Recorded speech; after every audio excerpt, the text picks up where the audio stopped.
Back, everyone, to the Wedge 52 Gridiron Podcast. I'm your host, Wedge. Today's episode will be the Week 14 league-wide recap. We'll start with that. Every matchup during Week 14, break down the stats and quick thoughts on that. Then I'll move into my updated power rankings before announcing the Week 14 him performance of the week. And then after that, we will look into Week 15, a quick preview off the top of the head. No notes prepared or anything, just a quick thoughts, things that I'll be looking for in each matchup, as well as my Week 15 picks.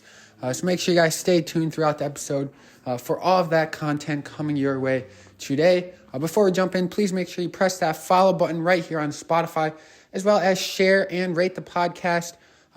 Share with your fellow NFL, share with your fellow Ravens fans to help the Wedge 52 Gridiron Podcast grow. With that being said, let's jump in right away with last week's Thursday night football matchup between the Patriots and the Steelers.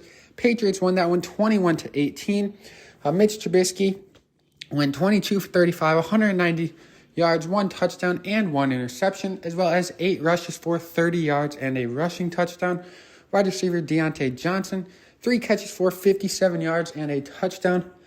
Patriots quarterback Bailey Zappi went 19 for 28, 240 passing yards, 3 touchdowns, and 1 interception. Pretty solid day for Bailey Zappi, getting the start there in Pittsburgh for the Patriots. Zeke Elliott also had his best game as a New England Patriot, 22 carries for 68 yards, as well as 7 catches for 72 yards and a touchdown. Wide receiver Juju Smith, 4 catches for 90 yards, and tight end Hunter Henry, 3 catches for 40 yards and 2 touchdowns in the win for the New England Patriots, who had been struggling to, get on the good side of things in the recent weeks. Moving into the Ravens and Rams, the Ravens won that one 37-31 in overtime on a Tylan Wallace walk-off. Check out yesterday's episode titled Tylan Wallace Walk-Off. Matthew Stafford went 23 for 41, 294 passing yards with 3 touchdowns. Rookie running back Kyren Williams had 25 carries for 114 yards, while the Los Angeles wide receiver duo, Cooper Kupp, 8 catches for 115 yards and a touchdown, and Puka Nacua, 5 catches for 84 yards. Overall, very solid showing by the Rams offense, just not quite enough to get past the Ravens on Sunday. Lamar Jackson, also very, very excellent in his showing. 24 for 43, 316 passing yards, 3 touchdowns, although he did have 1 interception, as well as 11 carries for 70 yards. And Odell Beckham Jr., 4 catches for 97 yards and a touchdown. Zay Flowers, 6 catches for 60 yards and a touchdown. Isaiah Likely, 5 catches for 83 yards and a touchdown. And then, of course, Mr. Tylan Wallace walking it off with a 76-yard punt return for a touchdown in overtime. If you'd like more details and more of a breakdown on that game, once again, check out yesterday's episode right here on the Wedge 52 Gridiron. Moving into the Lions and Bears. The Bears upset Detroit 28-13. Jared Goff went 20 for 35, 161 passing yards, a touchdown, and 2 interceptions. Running back Jahmyr Gibbs had 11 carries for 66 yards and a touchdown, while wide receiver Reynolds had 3 catches for 44 yards and a touchdown.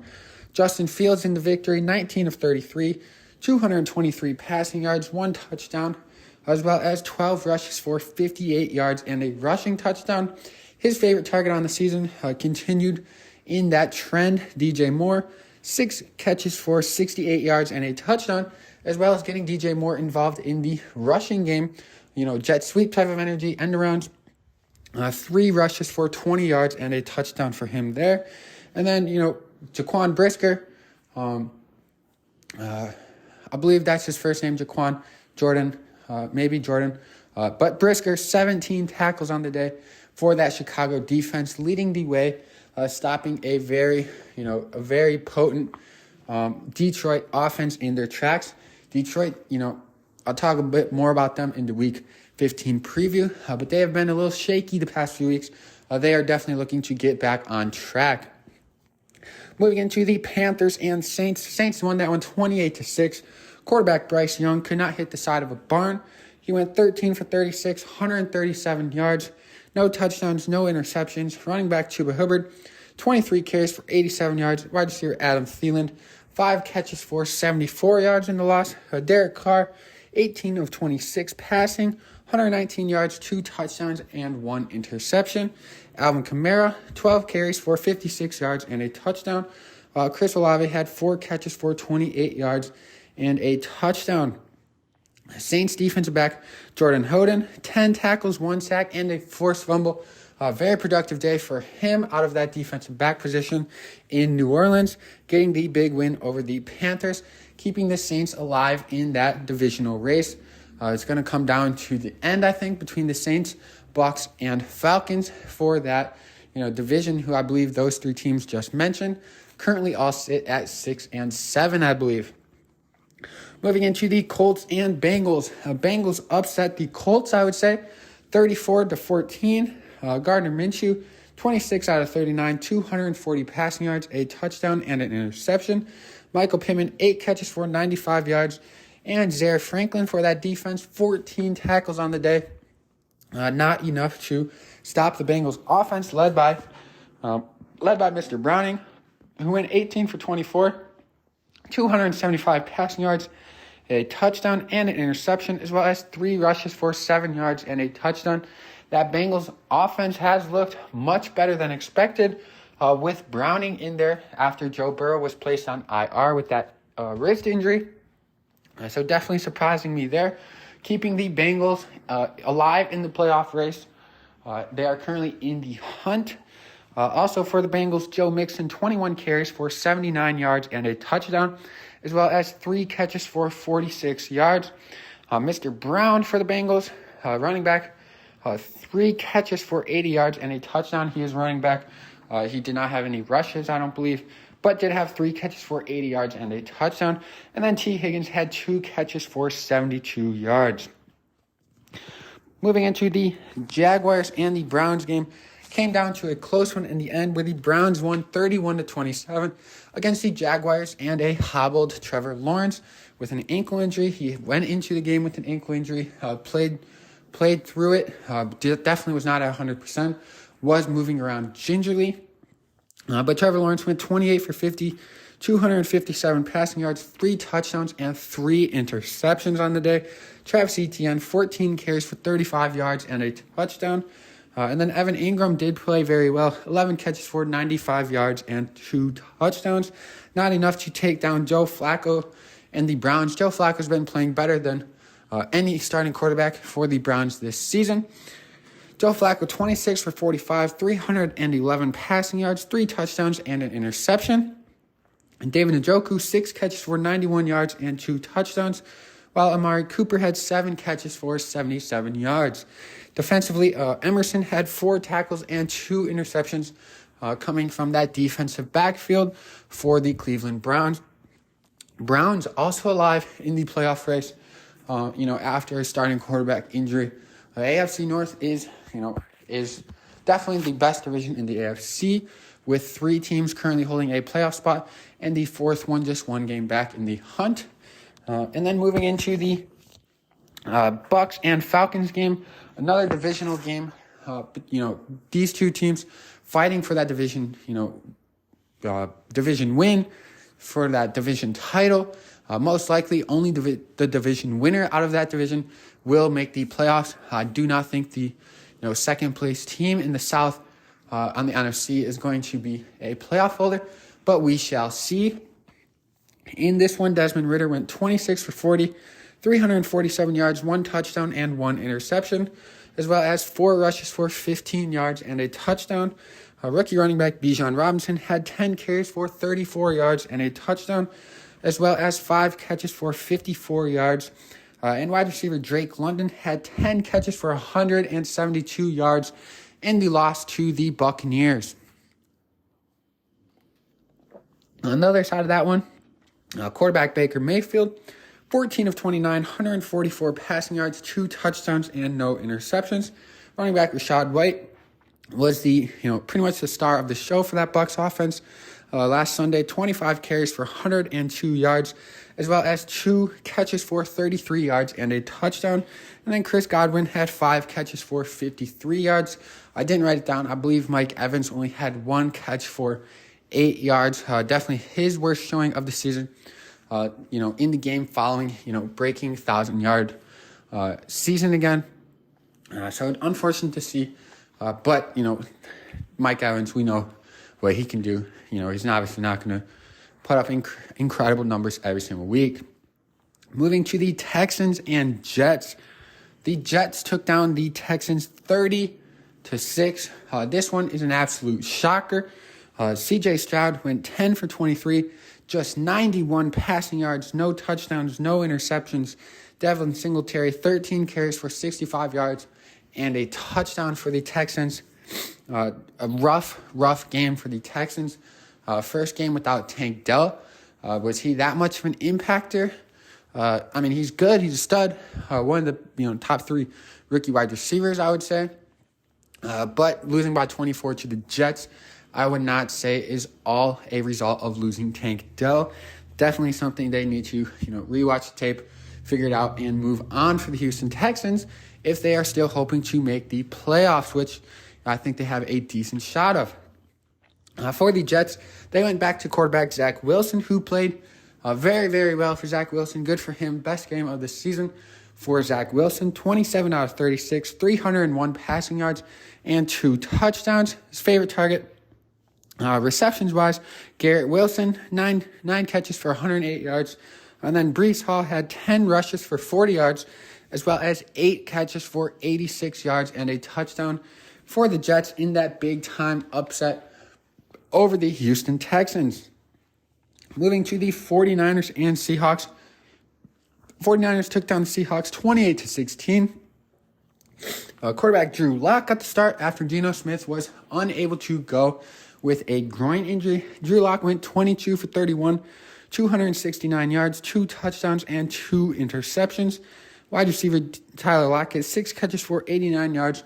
And wide receiver DK Metcalf, 2 catches for 52 yards and a touchdown. For the 49ers, 19 of 27 for Purdy, 368 yards, 2 touchdowns, and an interception. Christian McCaffrey, 16 carries for 145 yards. Very productive day for him. Deebo Samuel, 7 catches for 149 yards and a touchdown, as well as a 1-yard rushing touchdown for Mr. Deebo Samuel. Brandon Ayuk, 6 catches for 126 yards. George Kittle, 3 catches for 76 yards and a touchdown. And then defensively, Mr. Bosa, 6 tackles and 1.5 sacks in the big win for the San Francisco 49ers, who took control of the number 1 seed at the moment for the NFC after the Eagles lost to the Cowboys, which we will talk about just shortly here in a couple minutes. Vikings-Raiders game. Vikings won 3-0. Aiden O'Connell, 21 for 32, 171 yards. No touchdowns, 1 interception. Davante Adams, 7 catches for 53 yards. Max Crosby, 10 tackles, 2 sacks. Josh Dobbs got benched in that game after going 10 for 23 with just 63 yards. He was replaced by Nick Mullins, who went 9 for 13 with 83 yards, no touchdowns, no interceptions. Nick Mullins has been announced the starter for the Minnesota Vikings Week 15 matchup. Dobbs will be playing in that backup role, surprising a little bit after, how well Dobbs has played throughout the season for both teams he's been a part of. Running back Alexander Mattison, 10 rushes for 66 yards. And Minnesota linebacker Ivan Pace, 13 tackles, 1 sack, and 1 interception in the 3-0 win for the Vikings. Moving to the Bills and the Chiefs. Bills won that one 20-17. Patrick Mahomes went 25 for 43, 271 passing yards, 1 touchdown, and 1 interception. Travis Kelce, 6 catches for 83 yards, and wide receiver Rashee Rice, another good day for the rookie. 7 catches for 72 yards and a touchdown in the loss. The Chiefs had a chance, had a great play that would have put them ahead, I believe, late in the game. Later to be called back by a flag by offsides Kadarius Toney. Very aggravated Patrick Mahomes, took it out on the referees and the media post-game. He later apologized, for his outrage and, kind of owned up to the fact that he, overreacted or misreacted to the referee's correct call of Kadarius Toney being offsides, as wide receiver there. On the other side, though, the Bills, Josh Allen, 23 out of 42, 233 passing yards, 1 touchdown, 1 interception, as well as 10 carries for 32 yards and a touchdown.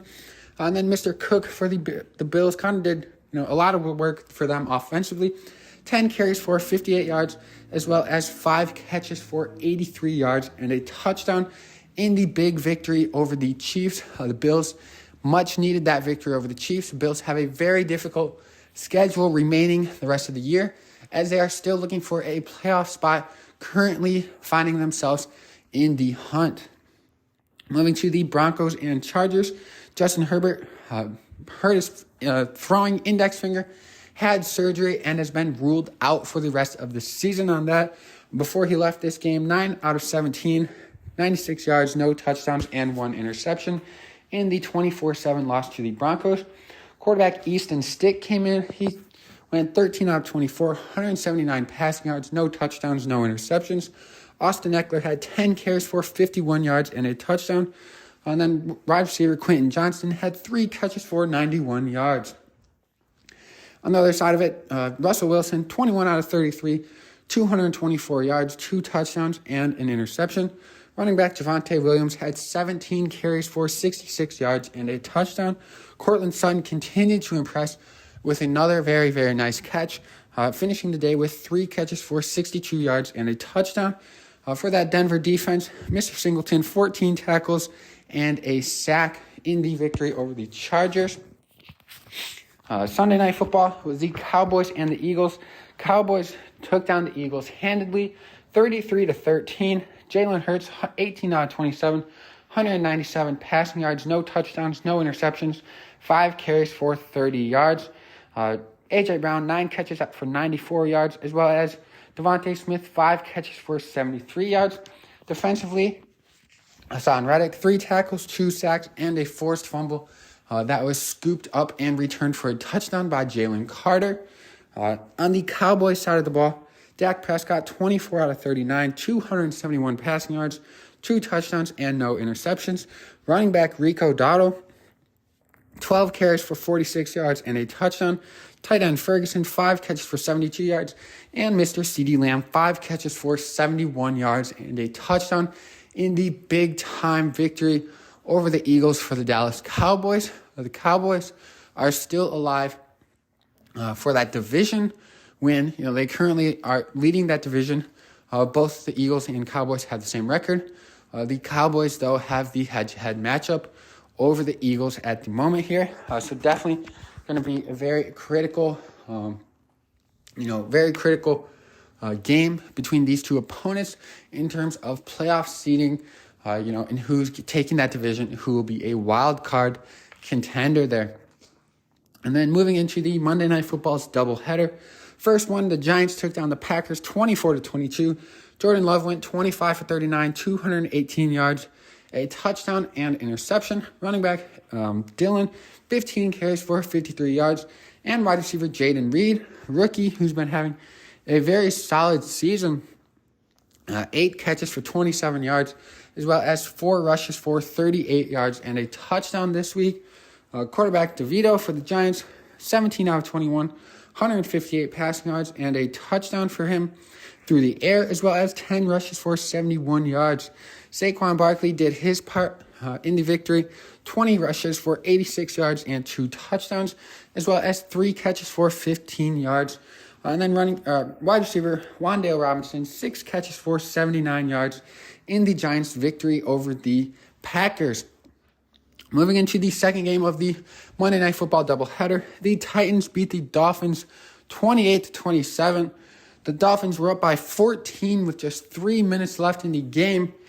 Tua Tagovailoa, 23 out of 33, 240 yards, no touchdowns, no interceptions. Running back Raheem Mostert, 21 carries for 96 yards and 2 touchdowns. And Jalen Waddle, 6 catches for 79 yards. Tyreek Hill did, leave the game momentarily with an ankle injury before later returning. I believe he played through the rest of that one there. And then for the Titans in the victory, Will Levis, 23 out of 38, 327 passing yards, 1 touchdown, 1 interception, as well as 4 rushes for 15 yards. Derrick Henry, 17 carries for just 34 yards, but he did have 2 touchdowns. Then DeAndre Hopkins, 7 catches for 124 yards and a touchdown in the victory with help from defensive edge, end linebacker, whatever he is. He plays on the edge. Mr. Landry, 5 tackles and 3 sacks for the Titans in the upset victory over the Miami Dolphins. That's all of the games from Week 14. Now moving into my power rankings that were, quite difficult this week. A lot of bad teams beating good to above average teams, as well as a couple of the top dogs losing badly to these, poor, worser teams. And then a couple of close matchups between top teams. Here is the updated power rankings heading into Week 15. At 32, the Panthers. At 31, Patriots. At 30, Cardinals.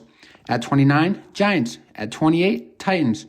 At 27, Jets. At 26, Colts. At 25, Bucks. At 24, Bears. At 23, Commanders. At 22, the Steelers. At 21, Chargers. At 20, Raiders. At 19, Packers. At 18, Bengals. At 17, Falcons. At 16, Saints. At 15, Vikings. At 14, Rams. At 13, Browns. At 12, the Texans. At 11, Jaguars. At 10, Broncos. At 9, Seahawks. At 8, Dolphins. At 7, the Lions. At 6, Bills. 5, Eagles. 4, Chiefs. New number 3, the Cowboys. Number 2, the Ravens. And at number 1, the San Francisco 49ers. This week's biggest movers were the Bears and the Rams, both moving up 6 spots in my power rankings. And then biggest losers were the Cardinals by default, who dropped 5.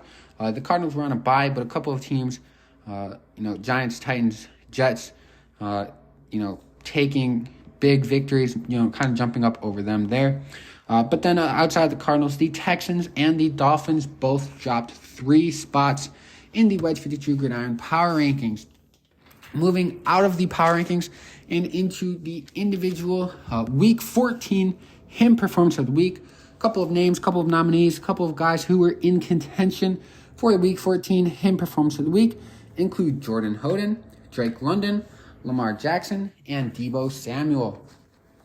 In the Week 14 Him Performance of the Week is Deebo Samuel. He had 8 touches for 150 yards and 2 touchdowns in the victory for the 49ers over the Seattle Seahawks. This is the first repeat Him Performance of the Week by Deebo Samuel. First repeat winner. And not only did he repeat, he did it in back-to-back weeks. Mr. Deebo Samuel, congratulations on being the Week 14 Him Performance of the Week. Now that all of the Week 14 content is wrapped up, I'll move into the Week 15 preview. Quick thoughts off the top of my head. No notes prepared, nothing like that. Just some quick thoughts, things that I will be looking for in each matchup. Leading off, there is no more buys. Every single team will play every single week for the remainder of the regular season. Starting this week off on Thursday Night Football is the Chargers versus Raiders. This one, Chargers have been struggling bad. Raiders have been playing okay with, obviously this week, horrible performance, 0 points, lost 3-0, but have been playing okay since the firing of their coach. This will be Easton Stick's show in LA. I don't expect that offense to look very good. Not much to Easton Stick's, not saying Easton Stick is bad, but that offense was already struggling. The offense is one of the worst in the league, last time I looked, in terms of rushing yards per game. And that's not going to help a backup quarterback in his first start of the season if they cannot run the ball. It's going to put a lot of pressure. Easton Stick will be required to make a lot of throws against that Raiders defense. But the Raiders aren't great either, so it might be a close game here. Moving into some Saturday action, starting up here in Week 15. First one is the Vikings at Bengals. This will be Nick Mullins' first start. I believe Justin Jefferson He was back in Week 14. He did not play very long before leaving the game with a rib injury. I believe he will be playing this week. Hopefully he can stay on the field for it. The Vikings and Nick Mullins, I'm sure, would greatly appreciate that as they're looking for wins to stay alive in that playoff race, as well as the Bengals, who have been playing very well behind quarterback Browning.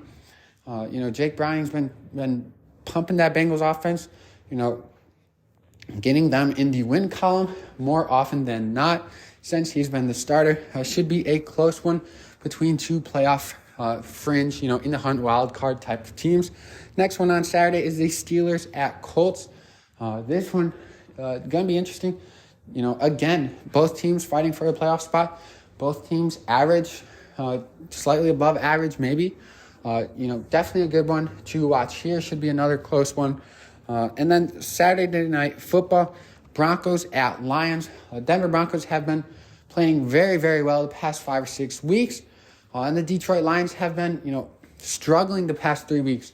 Obviously, they lost to the Bears last week. Against the Saints, they started out very hot, but did fade off and almost gave that game up, as well as giving up the Packers game the week prior to that one. I would expect Detroit to be, it's now or never for Detroit. They want to win that division. They want to, get the highest playoff seed possible for them. I would expect them to, turn it up on what is essentially a primetime game, 8:15 kickoff. I know it's a Saturday. It's still prime time. A lot of people are going to be watching. College football is not going on as much right now. So Detroit versus Denver Broncos should be a good game to kind of see what both of these teams can be capable of, or what you kind of expect of them as the season wraps up and as the playoffs loom in the near future. Moving into Sunday action, the Chiefs at Patriots. Chiefs coming off a loss that they did not want to take to the Bills. They're still in good position for the playoffs. And then the Patriots, have been struggling mightily all season long. One of the worst teams in the league. But they are coming off a victory on Thursday Night Football. A couple of extra days rest. Bill Belichick, still the coach, could make things interesting. Although I think Kansas City will, kind of run away with it in that second half. Jets at Dolphins. Jets coming off a huge upset win over the Texans. Zach Wilson played his best game of the season last week. I do not think he will top that. I am on Zach Wilson's side in terms of he should be the starter. He shouldn't have been benched. But I do not think Zach Wilson is elite caliber. I would say he's probably ranked somewhere in that 17 to 25 range of starting quarterbacks. And then, going against the Dolphins offense, the Dolphins team coming off a poor loss. They have struggled against teams under 500 or at 500, which the Jets may be able to take advantage of like they have done a few times this season so far. Moving into the Bears at Browns. The Bears are hot. Obviously, my biggest mover, tied for my biggest mover this week in my power rankings. And then the Browns, Joe Flacco has kept that team in it, kept the Browns alive in that playoff race. I believe they currently hold the 7th seed as they stand. Definitely have an elite defense that helps them out and will only continue to help them as the weather gets colder, as the season gets longer, as teams get more worn down. Playbooks start to change just a little bit as temperatures change, as weather changes, things like that. The Browns, unfortunately, may still be sneaky as the rest of the season closes out here. Texans at Titans. Titans coming off their biggest win of the season, upsetting Miami Dolphins. Texans coming off their biggest loss of the season, getting embarrassed by the New York Jets. I believe C.J. Stroud left with a concussion late in the fourth quarter. I haven't seen any updates on him. I'm not sure of his status heading into the game. I would project that he will start. But like I said, have not seen any updates or looked into that one further. Giants at Saints. Both these teams coming off a victory. Both these teams, Saints kind of fighting for the division. Giants, I would say their playoff chances are slim to none. But it has been more exciting to watch with quarterback Tommy DeVito starting, since the Daniel Jones injury for them. Saquon Barkley's been playing well. the last couple of weeks. He's potentially heading into his last season as a New York Giant, so he should be putting out as much content, as much to show as he can for potential free agent suitors come this offseason. Moving to the Falcons at Panthers. This one's going to be a critical matchup for the Falcons, who are looking to stay alive in that divisional race. Panthers have pretty much been ruled out. I believe they're one of two teams with the Patriots who are mathematically eliminated from the playoffs already. But Bryce Young, he's got to turn it around to not raise too many more question marks for that Panthers front office and Panthers offense before heading into next season. Bucks at Packers. Both of these teams have been playing well. Both these teams, have looked solid the past few weeks, but have been about average to slightly below average all season. We'll see if one of them, can make a move, can make a little run and try and sneak into those NFC playoffs.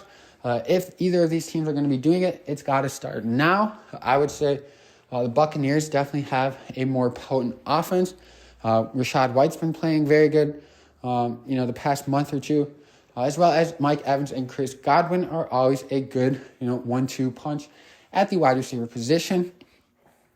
Moving into the 49ers at Cardinals. 49ers are what I think is the best team in the league, have been dominating teams for the most part, especially since their bye week. And the Cardinals coming off a bye, 2 weeks to prepare for the best team in the league. We'll see how much of an impact that makes in the outcome of this one. It is a divisional game, Cardinals and 49ers. So with that is always a chance of a close game. Team hanging in there longer than they should, potentially getting a chance to win it at the end. If that's going to be the case this week, I'm not sure. I expect the 49ers to handle it, pretty easily. I was trying to look for a better word than easily, but with that offensive weaponry, Deebo Samuel finally lighting it up, back-to-back him performance for the weeks. Brandon Ayuk, Christian McCaffrey, we all know what he's capable of. George Kittle, if he can find some consistency. And then Brock Purdy, he does what he needs to do every week to put the ball in his playmakers' hands, and it works well for the 49ers. Commanders at Rams is another action game in the late slot. The Rams coming off what was almost a victory against the Ravens. But not quite enough, but they did play well. Matthew Stafford is very good in the clutch, very good late season. Expect him to put up a good fight in these past few months against the Commanders, who are coming off a bye. Commanders were struggling the past few weeks before their bye. Sam Howell's been struggling, as well as that, defense has been struggling since the trade deadline, trading away two key pieces on that defensive front. Moving into the Cowboys at Bills, another big-time game. We'll see if the Cowboys, can putt up or shut up. We'll see if they putt up back-to-back weeks against good teams. Eagles, obviously, last week they handled well. And then now moving into the Bills, who had the potential to be one of the better teams in the league. Were kind of inconsistent at the first half of the season. Kind of got themselves in this hole that they find. And then we'll see if they can, come back and upset the Cowboys again, back-to-back weeks, upsetting the Chiefs and the Cowboys. It's going to come down to Josh Allen's turnovers, I believe. In that Cowboys defense, how many of those they can force versus Josh Allen in that critical matchup. The Bills, they're going to have to win 2 or 3 out of these last 4 games with a little bit of help from other teams if they want to make the playoffs. Moving into Sunday Night Football, the Ravens head to Jacksonville to play the Jaguars. Should be a good game in prime time. Trevor Lawrence will still be hobbled, I believe. Obviously playing through a high ankle sprain, and then, not having rest, having to start again for another week. It's definitely not an easy injury to play through. If you want a full in-depth analysis and preview of this matchup, check out yesterday's episode on the Wedge 52 Gridiron. And let's move into the last game of the week, Monday Night Football. Eagles at Seahawks. Eagles looking to bounce back from a pummeling by the Dallas Cowboys. And the Seattle Seahawks played relatively well against the 49ers. Not quite enough to get the victory. They lost 28-16, I believe. But the Seahawks also fighting for a playoff spot, in dire need of as many wins as possible in these last 4 weeks as well for them. That is every single matchup of the Week 15 preview, which leaves me with just one thing remaining in this week's episode, and that is my Week 15 picks. Last week, I went 5-10. By far my worst week of picks so far this season. Coming in Week 14, I'll take it.